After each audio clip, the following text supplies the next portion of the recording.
Now in business, JP Morgan Chase, an American global investment bank, has won a $1.7 billion London High Court lawsuit against Nigeria for its role in a disputed oilfield purchase in 2011. The civil lawsuit, which was heard earlier this year, concerns Shell and Eni's purchase of Nigeria's offshore OPL 245 oilfield. Nigeria said JP Morgan was grossly negligent in transferring monies received by energy companies to an escrow account controlled by a business linked to the country's former oil minister, Dan Etete.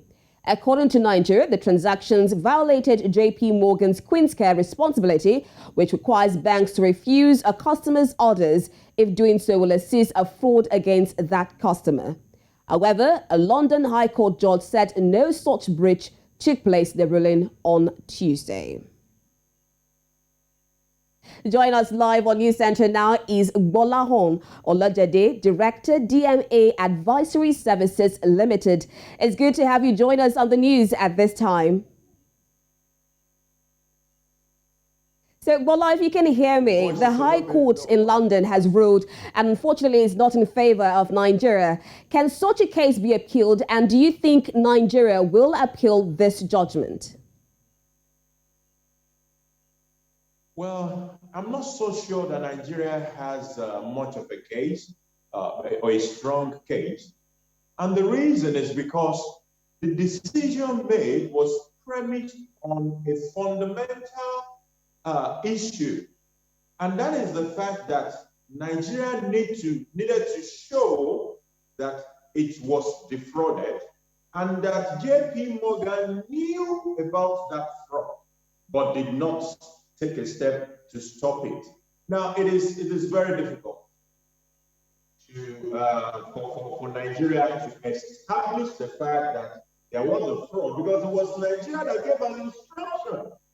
The competent Nigerian officials gave an instruction to JP Morgan, asking JP Morgan to move money to the account controlled by Dan Etete. So turning around to say that JP Morgan ought to have known that the purpose was fraudulent is a difficult thing to establish. So that is why the court essentially threw it out. Of course, it was glaring that JP Morgan could have known how do you start to transfer money from a government account to the account of an individual who has been convicted of money laundering in 2007, and you are doing this in 2011. There should have been a put on inquiry situation. Well, I must say it's quite a sad loss for Nigeria losing that amount of money. Now, in some quarters, this case and other litigations have been blamed for divestment currently happening in Nigeria's oil sector. Could this trend change with the ruling? I'm not so sure that the ruling is going to change anything. Most likely, the government will review the case and decide whether he wants to continue to spend money on it or not. But from the fundamental issue that the court has reached, it is going to be very difficult for Nigeria to establish the fact that the JP Morgan ought to have known that this was fraudulent when it was indeed the government that gave the instruction for the money. Now, supposing Nigeria had won this case, where would you suggest that the money be spent on?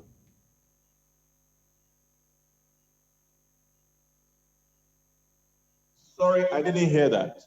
I said, suppose Nigeria had won the case, where would you suggest that the money be spent on? Oh, okay. It would be, I would say we should put that kind of the money back in our oil sector. Here is Nigeria that is currently unable to meet its own production quota by OPEC. In the midst of high oil prices, Nigeria is unable to make money. So it would be a nice idea if that kind of money could be put into that segment to help us, upgrade our current production level, both of oil and gas as well. All right. Thank you so much, Gbolahan, for shedding so much light. And of course, it's quite a sad one for Nigeria losing this case at the London High Court.